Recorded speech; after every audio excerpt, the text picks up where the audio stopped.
గుంటూరు జిల్లా పెదకూర్పాడు నియోజకవర్గంలో బెల్లంకొండ మండలంలో జనసేన పార్టీ మండల అధ్యక్షురాలు తోట రమాదేవి మరియు జనసేన పార్టీ నియోజకవర్గ సమన్వయకర్త ఎర్రంశెట్టి రామకృష్ణ ఆధ్వర్యంలో నూతన జనసేన పార్టీ కార్యాలయంను ఉమ్మడి గుంటూరు జిల్లా జనసేన పార్టీ అధ్యక్షులు గాదే వెంకటేశ్వరరావు చేతుల మీదుగా ప్రారంభించడం జరిగింది. అలాగే జనసేన పార్టీ మండల కార్యవర్గ సభ్యుల నియామక పత్రాలను అందజేయడం జరిగింది.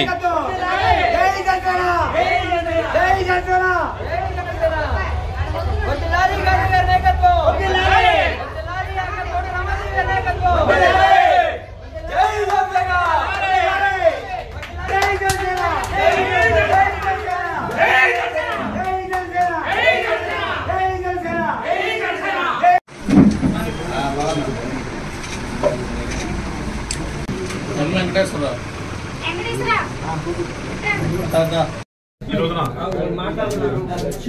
పెదకూర్పాడు నియోజకవర్గంలోని బెల్లంకొండ మండలంలో బెల్లంకొండ జనసేన పార్టీ మండల అధ్యక్షురాలు తోట రమాదేవి గారు, అలానే పెదకూర్పాడు నియోజకవర్గం సమన్వయకర్త ఎర్రంశెట్టి రామకృష్ణ గారు, ఇక్కడ నాయకులు శాఖమూరి శ్రీనివాస్ గారు, అలానే మా మండల అధ్యక్షులందరూ కూడా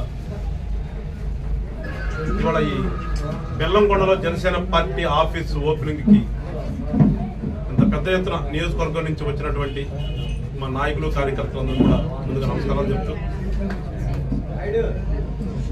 ఇవాళ ప్రభుత్వం మీద వ్యతిరేకత ఎంతగా ఉంది అనడానికి ఇవాళ మాకు రాజుపాలెం నుంచి బెల్లంకొండ వరకు మా నాయకులందరినీ కూడా వీళ్ళు తీసుకొచ్చినటువంటి విధానంలో ఇంత పెద్ద ఎత్తున ర్యాలీకి పెట్టి ఇవాళ అర్థమవుతూ ఉంది. ఇప్పటివరకు ఏదో బటన్ నొక్కాను, ఏదో లక్షల కోట్లు పంచిపెట్టాను, ఏదో వాళ్ళ తాత సొమ్ము పంచిపెట్టినట్టుగా మాట్లాడే ముఖ్యమంత్రి గారు ఇవాళ 4.5 సంవత్సరాలకే ఎంత వ్యతిరేకత తెచ్చుకున్నాడు ప్రజల్లో. అంటే ఒక చేతగాని ప్రజాస్వామ్యం అంటే ఏంటో తెలియని, ప్రభుత్వాన్ని ఏ రకంగా నడపాలో, ప్రభుత్వం అంటే ఏంటి అనే విషయం తెలియకుండా ఒక వ్యాపారం చేస్తూ, వ్యాపారంలో నుంచి రాజకీయాల్లోకి వచ్చిన తర్వాత రాజకీయాన్ని కూడా ఒక వ్యాపారం చేసి నడిపే రాజకీయ నాయకులకి, స్వచ్ఛమైన రాజకీయ నాయకులకి తేడా ఏంటి అనేది వాళ్ళ ఆంధ్ర రాష్ట్ర ప్రజలందరూ కూడా గమనించారు.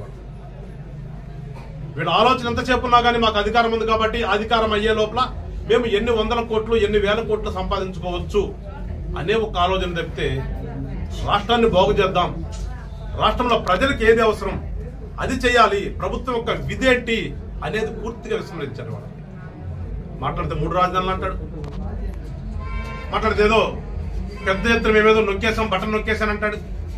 కానీ ఎక్కడ ఏ పని కూడా కొంచెంలో మనం ఏమంటాం ఒక 20% కూడా అయిన సందర్భం లేదు. వాళ్ళ పెద్ద ఎత్తున నాడు నేడు అన్నాడు, పెద్ద ఎత్తున రైతు భరోసా కేంద్రాలు అన్నాడు. ఏ ఒక్క రైతు భరోసా కేంద్రము ఒక్క రైతుకు కూడా భరోసా కల్పించినటువంటి దాఖలాలు ఈ రాష్ట్రంలో. నాడు నేడు పెట్టాను, నేను పెద్ద ఇంగ్లీష్ మీడియం తీసుకొచ్చేస్తున్నాను, 3వ తరగతి పిల్లలకు కూడా టోఫెల్ ప్రవేశ పరీక్ష చేస్తాను అని ఒక అజ్ఞానంగా, అసలు టోఫెల్ అనేది ఎవరికి ఇవ్వాలి అనే విషయం కూడా తెలియకుండా రంగులు వేసుకోవడానికి, ప్రజలను మభ్య పెట్టడానికి నాడు నేడు ఒకటి తీసుకొచ్చాడు. ఇవాళ ప్రతి పల్లెటూరులో కూడా 5వ తరగతి వరకు ఉన్నటువంటి ఎలిమెంటరీ స్కూల్ ని వందల సంఖ్యలో మూపేపించి ఇక్కడ ఉన్నట్టు ఒక ఊర్లో నుంచి పిల్లలు ఇంకొక ఊరికి వెళ్లాల్సిన పరిస్థితి తీసుకొచ్చాడు. దానివల్ల ఏమైంది? ఇవాళ విపరీతంగా డ్రాప్అవుట్స్ పెరిగినాయి. ఇవాళ ప్రభుత్వంలో ప్రభుత్వ పాఠశాలకు ఎగ్గొట్టి ప్రతి ఒక్కరు కూడా ఆ ఊరికి వచ్చే కాన్వెంట్ బస్ ఎక్కి కాన్వెంట్కి వెళ్ళి ప్రైవేట్ స్కూల్లో ఎడ్యుకేషన్కి వెళ్ళారు. ప్రభుత్వం ప్రైవేటు సంస్థల్ని తగ్గించి ప్రభుత్వ పాఠశాలలో పిల్లల్ని ఎక్కువ చేర్పించవలసినటువంటి విధి ఉన్నటువంటి ప్రభుత్వం కూడా ఇవాళ ప్రైవేట్ సంస్థలకు ప్రోత్సాహం కల్పించాడు. ఆనాడు ప్రతిపక్షం ఉన్నప్పుడు నారాయణ చైతన్య అన్నాడు.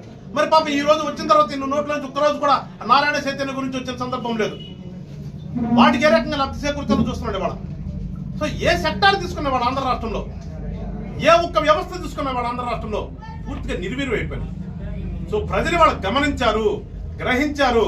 అందుకనే ప్రతి ఊరిలో కూడా ఇవాళ మార్పు మొదలైంది.